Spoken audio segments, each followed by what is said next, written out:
جو ساتھی سنتوں سے فارغ ہو چکے ہیں وہ بھی سب کو مکمل کریں۔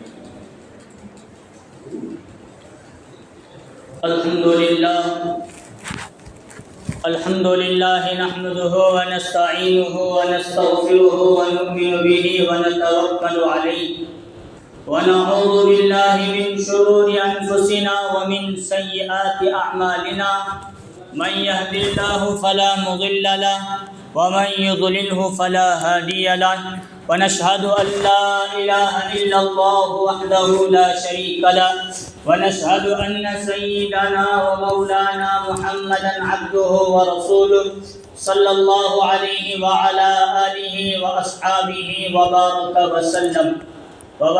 وسلم تسليما كثيرا أما بعد فأعوذ بالله من الشيطان الرجيم بسم الله الرحمن الرحيم ولا تقولوا لمن يقتل في سبيل الله أموات بل أحياء ولكن لا تشعرون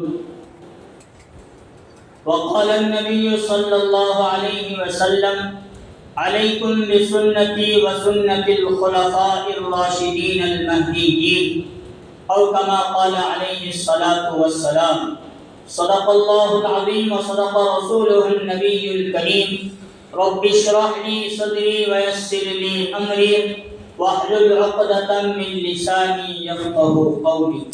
ایک مرتبہ نبی اکرم صلی اللہ علیہ وسلم پر درود شریف پڑھ لیجیے۔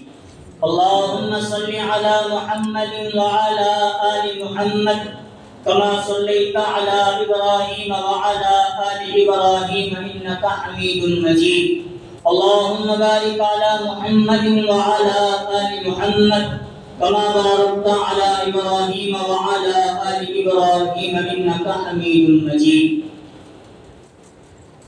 محترم بزرگوں اور عزیز دوستوں، اللہ تبارک و تعالیٰ کا احسان، اللہ کا فضل اور اللہ کا کرم ہے کہ اللہ تبارک و تعالیٰ نے ہم تمام کو نماز جمعہ کے لیے اپنے گھر مسجد جلد سے جلد آنے کی توفیق نصیب فرمائی۔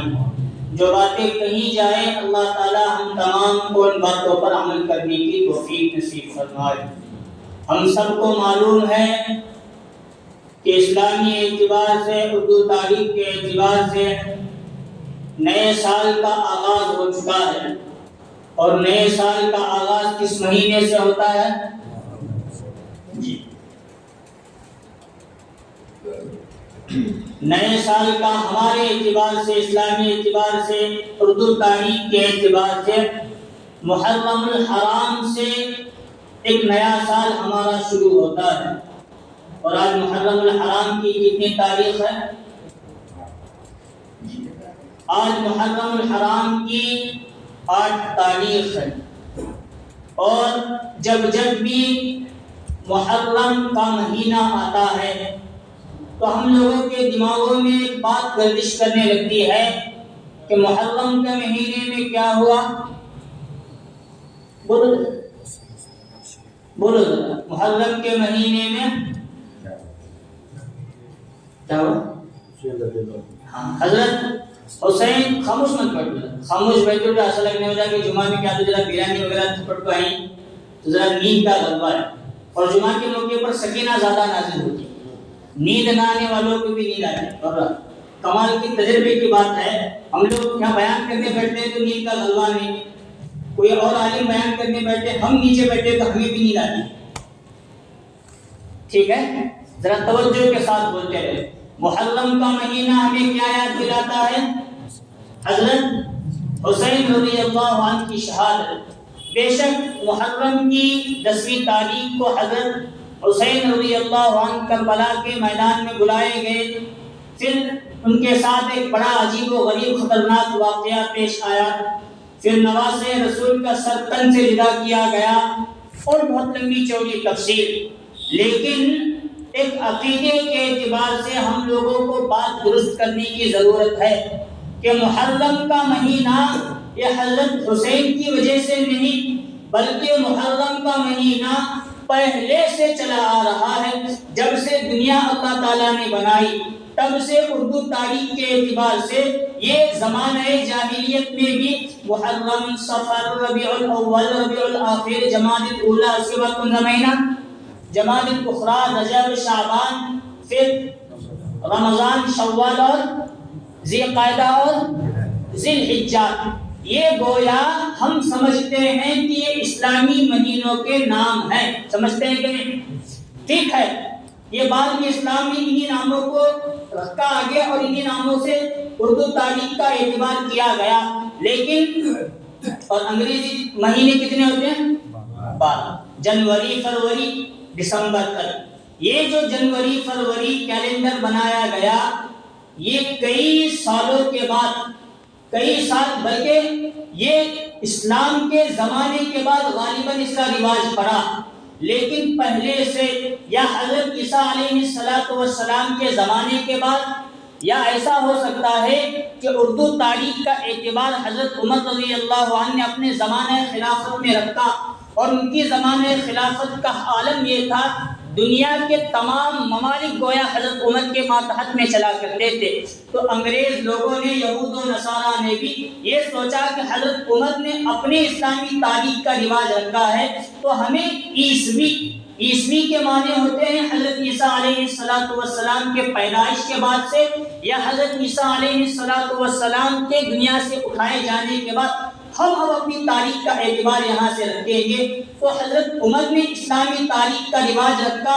محرم، صفر، انہی مہینوں کو رکھا، لیکن دیکھنے کے اعتبار سے تاریخ کی کتابوں کا اگر مطالعہ کیا جائے تو ہم لوگوں کو معلوم ہوتا ہے محرم، صفر، ربیع الاول، یہ جتنے مہینے ہیں 12 مہینے، اور 12 مہینوں کے جو محرم وغیرہ جو نام، اسلامی نام ہمیں معلوم ہوتے ہیں، یہ حضرت عمر کے رکھے ہوئے نہیں یا اسلام کے بعد کے نام رکھے ہوئے نہیں، زمانہ جاہلیت میں ان چیزوں، ان ناموں کو یاد کیا جاتا تھا۔ کیا زمانہ، جیسے حضرت عمر کا زمانہ تو بڑا لمبا چوڑا بعد میں ہے، لیکن پہلے نبی اکرم صلی اللہ علیہ وسلم کی پیدائش اور وفات کا معاملہ ہے۔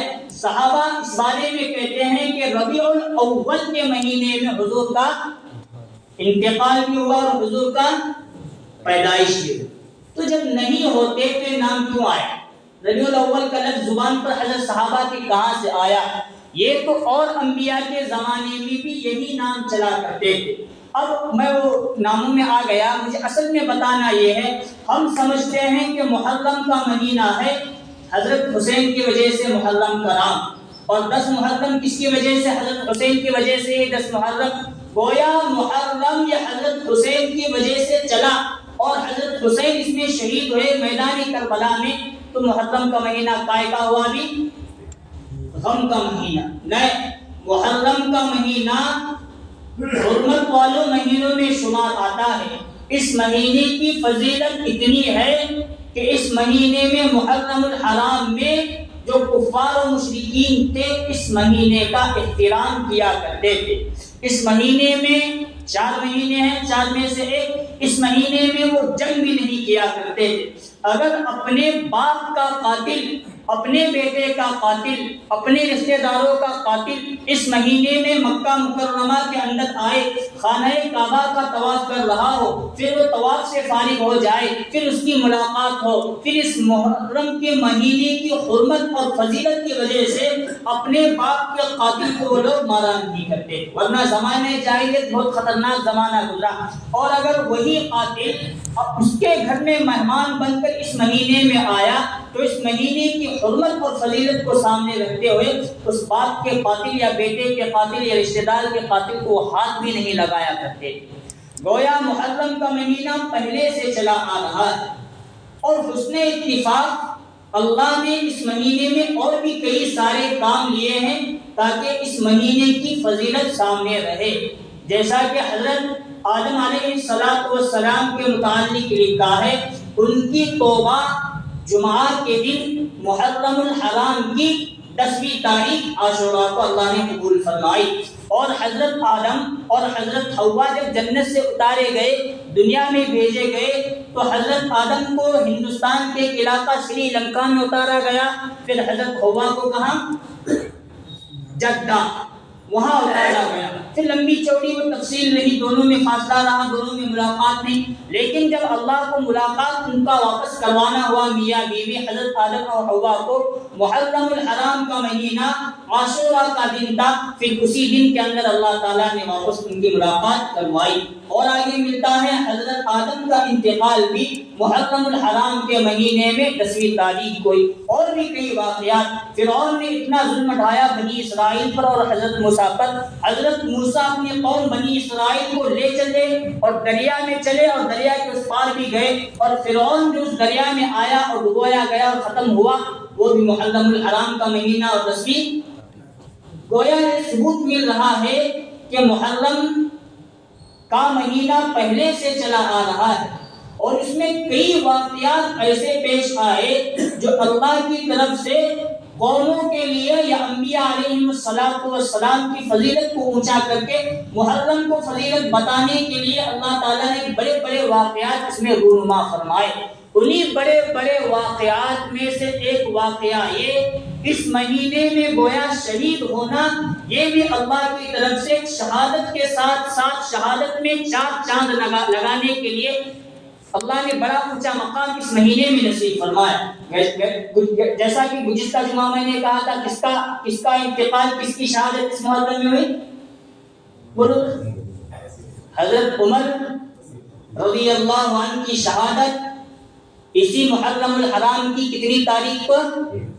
پہلی تاریخ۔ 4 چیز ضرورت، حضرت عمر کسی اور بھی وقت میں انتقال کیے جا سکتے تھے، اور تاریخ میں لکھا ہے ان پر اتنا خطرناک حملہ ہوا، وہ خنجر زہر میں ڈبویا گیا تھا، اور خنجر جو زہر کے اندر لگایا گیا تھا، ڈبویا گیا تھا، وہ خنجر اتنا خطرناک اور زہر اتنا خطرناک تھا، کسی انسان کو لگے تو فوراً انسان مر جائے۔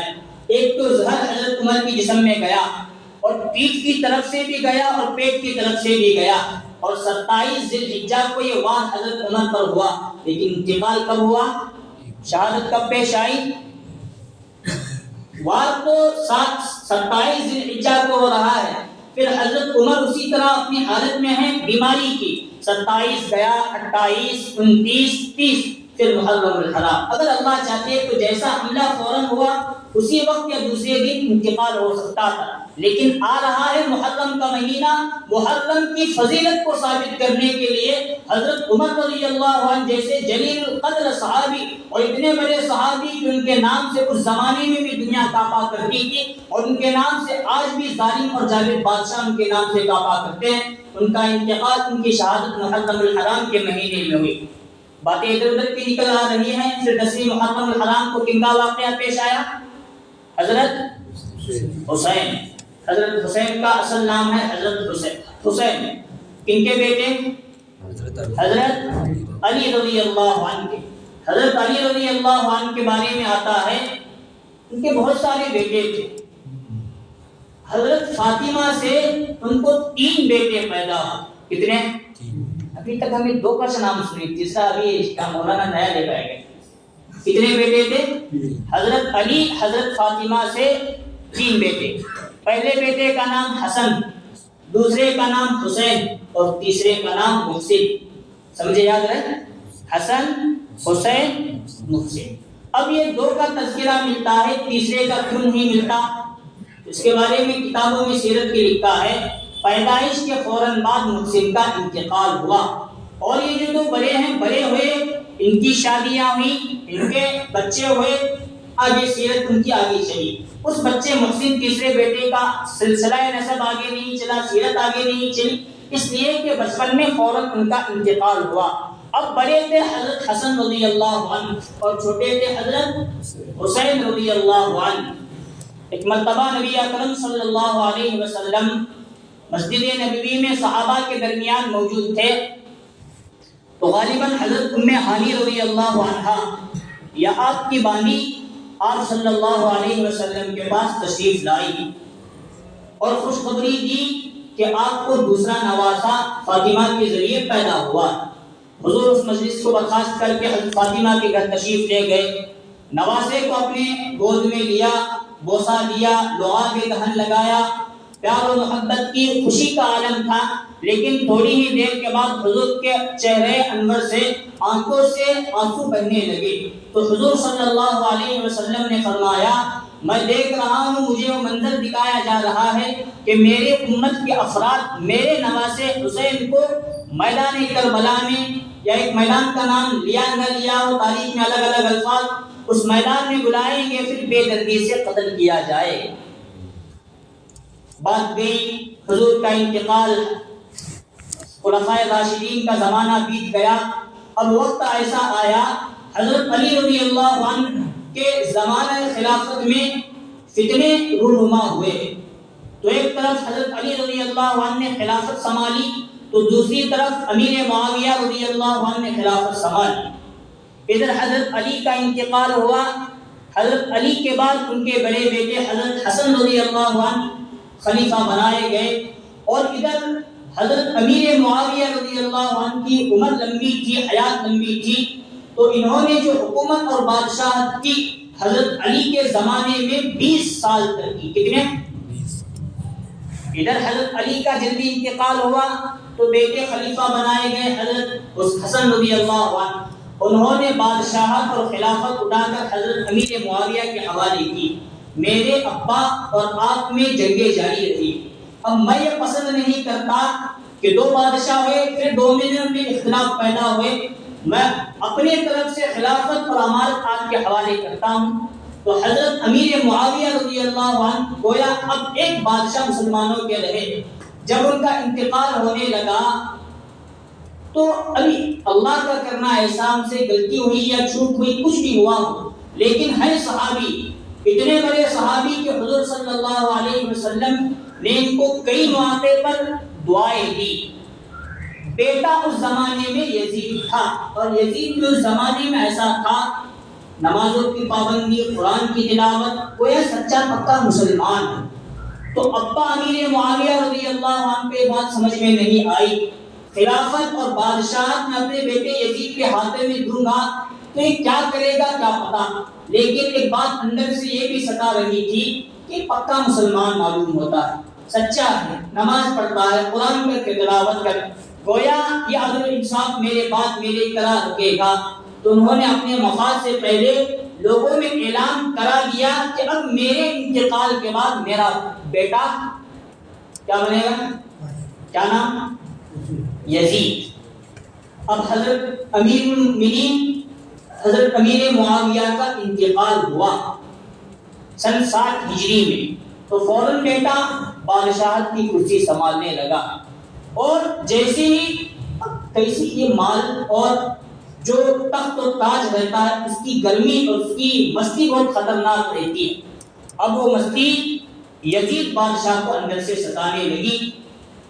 باپ کے نصیحتوں پر وصیتوں پر عمل کرنے کے بجائے اس نے ظلم اٹھانا شروع کیا، تو کوفہ، دمشق، عراق، ایران میں اتنا ظلم اٹھایا کہ لوگ اس کے ظلم سے پریشان ہو کر انہوں نے سمجھا اس کے لیے اصل میں بادشاہ اب امیر المؤمنین اور خلیفہ حضرت حسین رضی اللہ عنہ کو ہونے کی ضرورت ہے۔ تو کوفہ کے لوگوں نے اتنے خطوط حضرت حسین کی طرف روانہ کیے کہ آپ یہاں کوفہ آئیے، کوفہ دارالخلافت ہے، ہم آپ کو اپنا امیر اور بادشاہ بنا دیں گے۔ اتنے خطوط پہنچے، اتنے خطوط پہنچے، اتنے خطوط پہنچے کہ ان خطوط کو پڑھ کر حضرت حسین رضی اللہ عنہ نے ارادہ بنا لیا کہ نہیں، مجھے مکہ اور مدینہ چھوڑ کر اب دارالخلافت کو سنبھالنے کے لیے، تاکہ اسلامی سرحدیں اور دنیا کی کنارے کنارے تک جائیں اور عدل و انصاف اور ظلم ختم ہو جائے، عدل و انصاف باقی رہے، انہوں نے وہاں صحابہ سے مشورہ کیا اب مجھے مکہ اور مدینہ چھوڑ کر دارالخلافت کوفہ کی طرف روانہ ہونا ہے۔ تو صحابہ اکرام جو تھے وہ جمع ہو کر کہنے لگے کوفہ والے آپ کو مار دیں گے۔ علی وہی جا کر شہید ہوئے، حسن بھی وہی تھے تو ان کو زہر دیا گیا، آپ اب کوفہ کی طرف نہ جائیں، کوفہ والے بدتمیزی پر اتر آئیں گے، پھر آپ کو بھی شہید کر دیں گے۔ انہوں نے خطوط سامنے رکھے کہ نہیں مجھے جانا ہے، لوگوں کو میری ضرورت ہے اور اسلام کو میری ضرورت ہے، دین بچانے کا مسئلہ اب ہے، ورنہ ظالم کے ہاتھ میں حکومت چلی گئی تو وہ دین کے ساتھ دنیا بھی مٹا کر رکھ دے گا، اس لیے مجھے سخت منع کیا گیا حضرت حسین رضی اللہ عنہ کو۔ پھر بھی حضرت حسین تیار ہوئے کہ نہیں مجھے جانا ہے، اور 72 کا قافلہ لے کر، کتنے لوگ تھے؟ فقط 72۔ یہ جنگ لڑنے کی غرض سے نہیں جا رہے تھے، دارالخلافت میں یزید کے ساتھ بات کرنا ہے، اگر وہ سمجھ سکتا ہے کہ عدل و انصاف کس طرح کرنا ہے تو یزید ہی حاکم رہے گا اور میں اس کے ماتحتی میں چلوں گا، اور اگر یزید نہیں سمجھ رہا تو لوگوں کے ذریعے یزید کو بادشاہ سے ہٹا کر امیر المؤمنین بنیں گے حضرت حسین رضی اللہ عنہ۔ جنگ کا کوئی ارادہ نہیں تھا، کچھ بھی معاملہ نہیں تھا۔ ادھر یزید نے دیکھا کہ حسین مدینہ سے نکل چکے ہیں، مکہ سے نکل چکے ہیں، اور کوفہ میں ان کے ماننے والے بہت زیادہ ہیں، اور وقت کا جو حاکم تھا وہ بھی حضرت حسین حضور کو ماننے والا ہے، تو ایک ظالم شخص ابن زیاد، عبید اللہ ابن زیاد کو کوفہ کا امیر مقرر کیا۔ ادھر آنے سے پہلے کوفہ پر ابن زیاد نے اتنا ظلم اٹھایا کہ انہوں نے ان کی بیعت توڑ دی کہ اب ہم حسین کو یہاں آنے نہیں دیں گے۔ ادھر میدان کربلا میں حضرت حسین رضی اللہ عنہ پہنچے ہیں، معلوم ہوا کہ لشکر تیار ہو کر میرے مقابلے میں آیا۔ ابن زیاد خود ابھی نہیں آیا، اس نے ایک صحابی کے بیٹے عمرو بن عاص رضی اللہ عنہ کے بیٹے عبداللہ بن عمرو بن عاص کے بیٹے عمرو کو بھیجا کہ جاؤ حسین کے ساتھ بات کرو، وہ ابن زیاد کی پہلی بیعت کرے، پھر یزید کی بیعت بعد میں کرے۔ تو حضرت حسین رضی اللہ عنہ نکلے ہیں ذی الحجہ کی 2 تاریخ کو، پہنچتے مکمل 1 مہینہ گزر گیا، تو 2 محرم الحرام کو میدان کربلا میں انہوں نے اپنے خیمے لگائے۔ عمرو بن عبداللہ بن عاص وہ بھی اپنا لشکر لے کر میدان کربلا میں پہنچے کہ آپ نواسۂ رسول ہیں، میں ایک صحابی کا بیٹا ہوں، میں آپ کے ساتھ جنگ کرنا نہیں چاہتا، لیکن میں یہ کہتا ہوں کہ آپ بات یہ مان لیں کہ یہ اسی میدان کے اندر، میدان کربلا میں یزید کو اپنا حاکم اور اپنا بادشاہ مان کر وہاں بیعت کر لے تو آپ کی جان بخش دی جائے گی۔ امام حسین رضی اللہ عنہ نے فرمایا یا تو مجھے سیدھا یزید کے پاس جانے دو، میں جا کر پہلے وہاں بات کر لیتا ہوں، اور اگر یزید اندر سے تمہیں اتنا ٹارچر کر رہا ہے میرے بارے میں تو پھر مجھے مکہ اور مدینہ کی طرف واپس جانے دو۔ وہاں لوگوں نے کہا اب آپ میدان کربلا چھوڑ کر جا نہیں سکتے جب تک ابن زیاد کی بیعت نہ کر لیں گے، یزید کی بات بہت دور ہے۔ سمجھایا گیا، 1 ہفتے تک اسی میدان کربلا میں حضرت حسین رہے، اور لشکر سامنے تھا، وہ بھی حضرت حسین کے پیچھے نمازیں پڑھتے رہے۔ عمرو بن عاص رضی اللہ عنہ کی جرأت نہیں ہو رہی تھی کہ میں اپنے ہاتھوں سے نواسۂ رسول کو شہید کروں، کیونکہ ایک صحابی کے بیٹے تھے، ان کے اندر ان کا ضمیر جاگ رہا تھا، دل جاگ رہا تھا۔ ابن زیاد کو جب معلوم پڑا 1 ہفتے سے حسین رضی اللہ عنہ کو نہ قتل کیا گیا، نہ ان پر پانی بند کیا گیا، کچھ نہ کیا گیا، تو عمرو بن عاص کو وہاں سے ہٹایا گیا، اور شمر ذی الجوشن نامی ایک بڑا بدبخت تھا، ظالم تھا، ابن زیاد نے لشکر کا امیر بھیجا بنا کر اسے وہاں سے اسے ہٹاؤ اور سیدھا جنگ حضرت حسین کے ساتھ کرو۔ تو یہ پہنچے ہیں 2 ذی الحجہ کو، 2 محرم الحرام کو، اور 8 ذی الحجہ تک گفتگو ہوتی رہی، باہمی مشاورت ہوتی رہی۔ شمر ذی الجوشن ایک کوفہ سے نکل کر سیدھا 90 ذی الحجہ کی شام میں میدان کربلا میں پہنچا، اور سیدھا اس نے جنگ کا اعلان کیا۔ لشکر رات کی وجہ سے جنگ نہ کر سکا، صبح ہوتی ہی جو جنگ شروع ہوئی، 72 میں سے کم مسلمان تھے، کم لوگ حضرت حسین رضی اللہ عنہ کے ساتھ مرد تھے، انہوں نے تیر کمان سنبھالی اور شمر ذی الجوشن اور ابن زیاد کے لشکر سے جو مقابلہ کرنا شروع کیا۔ ظہر کی نماز تک حضرت حسین رضی اللہ عنہ کے ساتھ لڑنے والے موجود تھے۔ ظہر کی نماز کا جمعہ کا دن تھا، جمعہ ادا نہ کرنے کی وجہ سے ظہر ادا کرنا پڑا، تو جمعہ کے دن ظہر کی نماز بھی جو پڑھی گئی ہے حضرت حسین نے گویا اپنے لوگوں کے ساتھ ایک جماعت کے ساتھ نماز پڑھی. جماعت مکمل ہوئی، پھر جنگ جاری ہوئی تو عصر کے وقت تک حضرت حسین رضی اللہ عنہ تنہے تنہا لڑتے رہے اور ان کے جو پورے جسم پر وار کیے گئے تھے تیر تلوار کے ذریعے. علماء لکھتے ہیں، مولانا ابوالکلام آزاد رحمۃ اللہ علیہ نے اپنی کتاب کے اندر لکھا ہے 80 سے زیادہ تیر اور تلوار اور نیزے کے نشان حضرت حسین رضی اللہ عنہ پر عصر کی نماز پر آ گئے. عصر کا جب نماز کا وقت آیا تو دیکھا اگر میں تنہے تنہا لڑتا رہوں تو شاید مغرب کا وقت ہو جائے اور میری نماز کیا ہو جائے، قضا ہو جائے گی. اور مجھے اتنا بھی گوارا نہیں کہ میدان کربلا میں میرے تمام کے تمام لوگ شہید ہو چکے ہیں اور میرے ایک وقت کی نماز قضا ہو جائے، چھوٹ جائے، مجھے پسند نہیں. انہوں نے لشکر کو اعلان کر کے کہا اگر تمہیں جماعت کے ساتھ نماز پڑھنا ہے تو میں نماز پڑھانے کے لیے تیار ہوں. ادھر سے لشکر کی طرف سے اعلان ہوا کہ ہمیں نماز پڑھنے کی ضرورت نہیں، اگر تم نماز پڑھنا چاہتے ہو تو نماز پڑھ لو.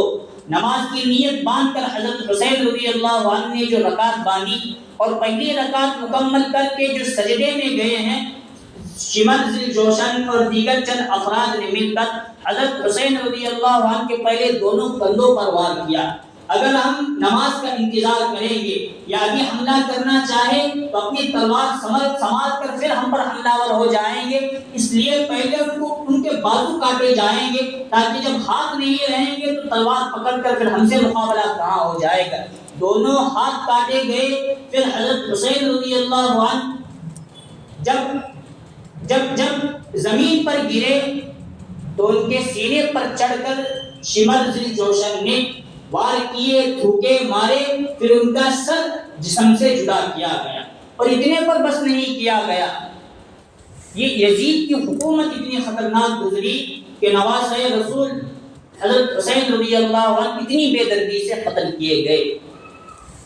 اور جب سر کاٹا گیا، جسم سے جدا کیا گیا، نیزوں پر سر رکھ کر اور فاطمہ کی اولاد علی کی اولاد کو دوپٹوں سے محروم کر کے میدان کربلا سے لے کر وہ سر کوفہ اور دمشق تک گویا سروں اور نیزوں پر لے جایا گیا. اور وہ جو لشکر آیا تھا قافلہ، اس قافلے نے یہاں تک شور مچایا، ڈھول تاشے اتنے بجائے گویا ثبوت انہوں نے یہ دیا کہ اب ہم نے حسین کو قتل کر کے ایک بہت بڑی جنگ فتح کر لی ہے. اور وہاں حضرت حسین رضی اللہ عنہ کا جسم ادھر جو پڑا تھا، ادھر سے گھوڑے دوڑا کر اتنے گھوڑے دوڑائے گئے کہ ان کا جسم ریت کے اندر پورا کا پورا دھس گیا. اور وہ سر مبارک ابن زیاد اور یزید کے پاس لایا گیا. اصل میں کہنا وقت مکمل ہوا، باتیں تو بہت ہیں. کہنا اصل میں یہ ہے کس نے اس زمانے میں سر نیزے پر رکھا اور نیزوں کو اونچا کیا، پھر کس نے ماتم کی شکل دی تھی، اور کون ڈھول بجا رہا تھا، اور کون غم کر رہا تھا، اور کون کس حالت میں تھا. یہ امت کو آج ہمارے سامنے سب باتیں نہیں کہ آ کر ہر محرم میں چلی جاتی ہیں. لیکن ہم لوگوں کو شیطان اندر سے اتنا ورغلاتا ہے، محرم کے 2-4 ڈھولک بجنے لگے، دیکھنے جا کر ہمیں بھی رہ کے نہیں کھڑے. ہم اگر نہیں جا رہے، ابھی الحمدللہ کم ہوتا ہوا معلوم ہے، لیکن ہم کم کر رہے ہیں، ہمارے اولاد زیادہ کر رہی ہے. کر رہے کہ نہیں؟ نوجوان یا نوجوان نہیں تو جو مکتب کے چھوٹے بچے ہیں وہ بھی دیکھنے کے لیے ہو جاتے ہیں. ہم اسے منع کرنے کے لیے، ہم اس زمانے میں موجود نہیں تھے، لیکن اس زمانے میں وہ ماتم ہو رہا ہے. پھر ہم کر نہیں رہے لیکن دیکھ رہے ہیں، تو دیکھنے والوں کا شمار بھی کرنے والوں کے ساتھ ہو سکتا ہے. کہنے کی بس بات اتنا خلاصہ اس واقعے سے نکلتا ہے. حضرت حسین رضی اللہ عنہ جب شہید ہو رہے تھے، 2 وقتوں کی نماز ان کو اس میدان کربلا میں ملی. ایک تو جمعہ کی نماز ظہر کی شکل میں ملی، انہوں نے وہ نماز بھی نہیں چھوڑی. عصر کی نماز قضا نہ ہو جائے تو اس وقت بھی انہوں نے نماز پڑھی، اور سجدے میں سر تھا تب جان اللہ تعالیٰ نے پیاری کر لی. تو ہمیں سبق یہ ملتا ہے کہ ہم اپنی نماز قضا نہ کریں۔ حضرت حسین رضی اللہ عنہ نے نانا کے دین کو بچانے کے لیے اتنا کچھ کیا، تو ہم نبی اکرم صلی اللہ علیہ وسلم کی دین کو اپنی زندگی میں لانے کے لیے ہم لوگوں کو کتنا کیا کچھ کرنا ہے۔ نماز رسول کوئی نماز قضا کرنے کے لیے تیار نہیں، چھوڑنے کے لیے تیار نہیں۔ ہم فاطمہ، علی، حسن، حسین کے نام پر ماتم منائیں اور مسجدوں کے سامنے سے گزر جائے، اذان ہو ہم نمازوں کو نہ آئے، ہماری نمازیں چھوٹ جائے اور ہم اپنے آپ کو کہیں ہم حسینی ہیں۔ ایسے لوگ حسینی نہیں، ایسے لوگ یزیدی کہلاتے ہیں، ایسے لوگ ابن زیاد والے کہلاتے ہیں، ایسے لوگ شیطانی کہلاتے ہیں، ایسے لوگ حسینی نہیں کہلاتے۔ محرم کی 10ویں تاریخ کو ہمیں یہ سبق ملتا ہے کہ کبھی ہماری زندگی میں کوئی نماز نہ چھوٹے، کوئی نماز جانے انجانے میں بھی قضا نہ ہو۔ اور محرم الحرام کا مہینہ گویا برکت اور فضیلت والا مہینہ ہے۔ اس سے پہلے ایک مرتبہ نبی اکرم صلی اللہ علیہ وسلم نے مدینہ منورہ میں یہودیوں کو دیکھا کہ وہ یہودی لوگ عاشورہ کا یعنی 10ویں محرم الحرام کا روزہ رکھتے ہیں۔ تو حضور کو معلوم ہوا تو حضور نے پوچھا یہودیوں سے محرم کا 10ویں روزہ رکھنے کی تم لوگوں کو کیا غرض ہے؟ تو انہوں نے کہا کہ اللہ تعالیٰ نے فرعون کے ظلم سے حضرت موسیٰ اور بنی اسرائیل کو عاشورہ کے دن نجات دی، ہم شکرانے کے طور پر عاشورہ کا روزہ رکھتے ہیں۔ تو نبی اکرم صلی اللہ علیہ وسلم نے فرمایا میں اور میری امت تمہارے مقابلے میں حضرت موسیٰ کو زیادہ مانتے ہیں، تو اب ہم لوگ محرم کا روزہ پہلے سے رکھتے تھے لیکن تم رکھ رہے ہو، تمہاری مخالفت میں اگر میں آئندہ سال زندہ رہا تو 90 10ویں رکھوں گا، یعنی 2 روزے رکھوں۔ اس سے پہلے حضور اپنی زندگی میں 1 روزہ رکھا کرتے تھے۔ یہودیوں کی مخالفت میں فرمایا کہ اب میں آئندہ سال رہا تو کتنے روزے رکھوں گا؟ اور علماء نے لکھا ہے رمضان کے روزے فرض ہونے سے پہلے عاشورہ کا روزہ فرض تھا، اب یہ روزہ گویا سنت کے درجے میں ہے۔ اب 90 10ویں کو روزہ رکھنا یا 10ویں اور 2 روزے رکھنا گویا یہ سنت ہے، لیکن آج کل علماء اکرام یہ فرما رہے ہیں حضور نے جو فرمایا تھا یہودیوں کی مخالفت کی وجہ سے، اب ہم مسلمانوں میں یہودیوں کی مشابہت کی آئی یا کیا کرنا کیا نہیں چھوڑ کرے تو بھی ایسا لگتے کہ یہود اور نصارہ اور غیروں کا طریقہ ہماری شادیاں دیکھو، ہماری جنازے دیکھو، اس کے اندر بھی تو غیروں کے طریقے آ گئے۔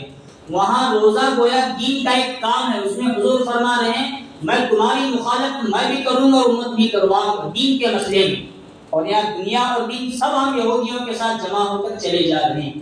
اب مسئلہ علماء نے لکھا ہے آج کے یہودی کوئی روزہ وغیرہ نہیں رکھتے، تو محرم کا 1 روزہ بھی رکھے تو گویا یہودیوں کی مخالفت ہو جائے گی اور سنت پر اہتمام ہو جائے۔ اللہ تبارک و تعالیٰ سے دعا ہے اللہ تبارک و تعالیٰ ہم تمام کو حضرت حسین اور میدان کربلا سے سبق لینے کی توفیق نصیب فرمائے اور ان کے نام پر ایثار ثواب کرنے کی توفیق نصیب فرمائے، ان کی عادتوں کو سنتوں کو زندہ کرنے کی توفیق نصیب فرمائے، آمین۔ وآخر دعوانا الحمدللہ رب العالمین۔